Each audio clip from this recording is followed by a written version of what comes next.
And then the next month, we can sell 104 retail shirts. And then the next month, we can sell 250, 260 stickers, but we'll still be selling 0 custom screen printing jobs, right? So that we will have to make an adjustment for by hand later on. Okay. Because it's very unlikely in our first month that we're going to get a custom job. And it is also very unlikely that we can use any sort of a reasonable incremental adjustment from a small number. Because it just doesn't work, it doesn't tend to work out well. So, we're just going to go with, actually, let's just avoid that problem and say we're going to do 20.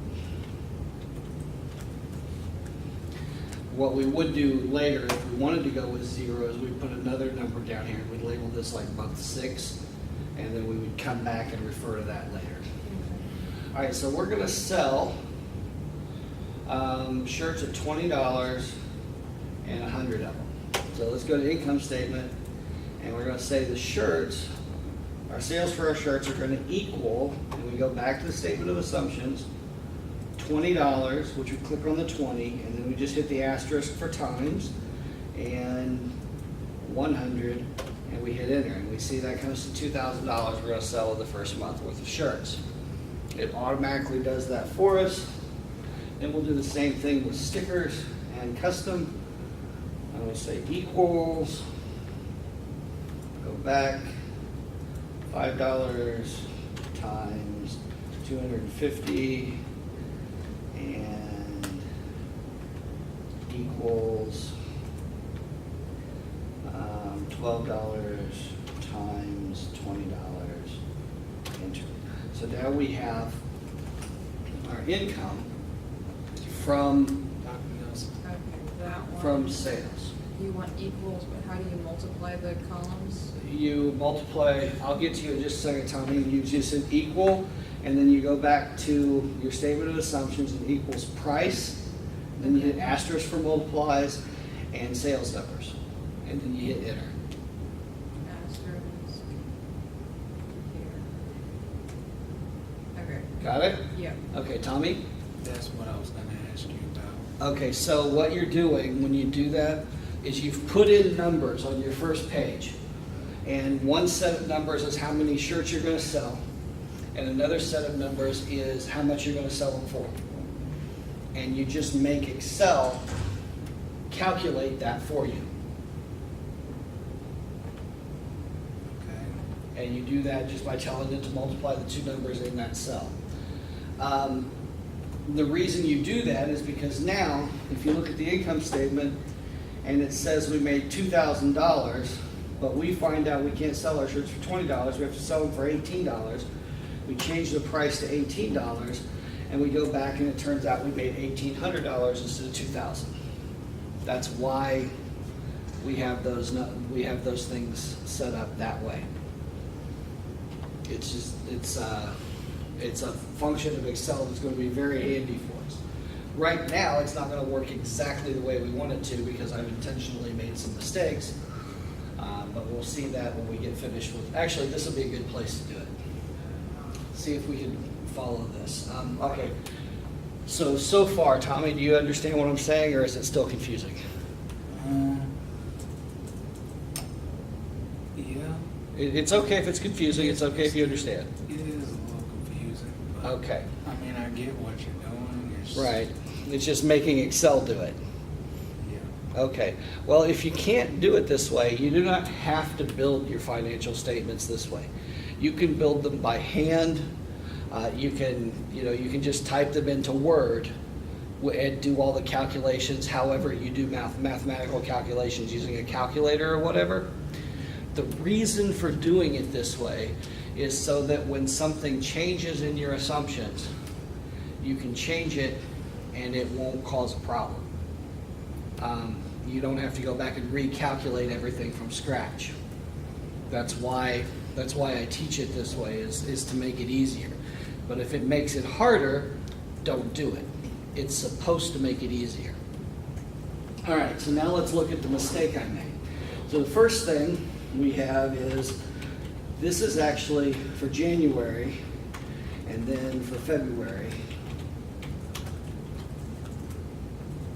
So if we do this, this should take us all the way up to, there we go. Now the idea behind making this is we can do our monthly projections just by dragging these numbers out.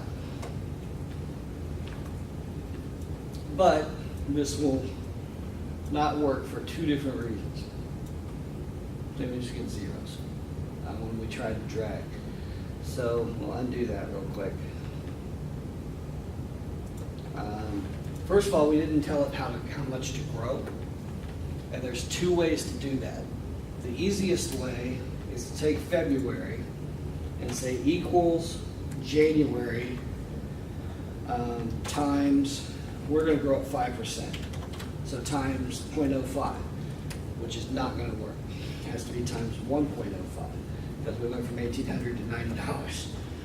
So equals times 1.05. Okay. Yes. No. Equals.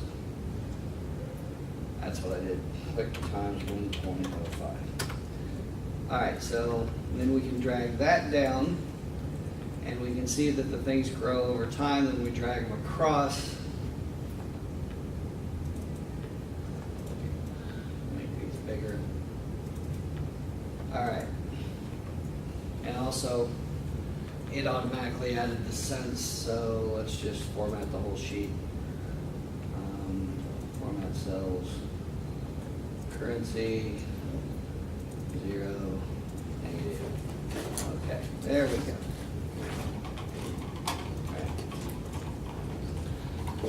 Okay, so what just happened there was the sheet now calculates everything. So right now, we went from selling $1,800 worth of t-shirts in January to $3,079 worth of t-shirts in December by raising our growth rate 4% per month. And this is great as long as our growth rate is 4% a month. But if we want to change that assumption right now, we have to remember where we put it. And we don't, because we've worked with these papers for a month and we're trying to figure out and we can't find where that is. So instead of doing this that way, we undo it. Well, I don't want to undo it, I'll just delete it because I like what I did with this sheet otherwise. Clear contents. What we want to do instead of that is go back to our statement of assumptions and have a new assumption, growth rate, which is, right now, we said 1.04. No, 1.05, did we say 5? Yeah. Okay, 5% then. All right, it shows it at $1, which is troublesome, so we're gonna change this one to percentage. Or not percentage, but we're gonna format this particular cell to be number, decimal places 2.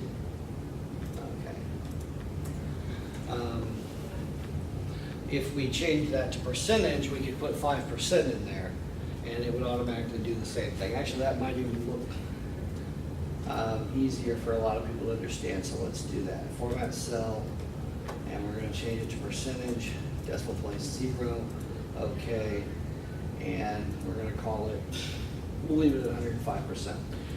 That way, it's saying the previous plus 5%. Let's see how that works. Because we might need to change it to 5%, but we'll test it.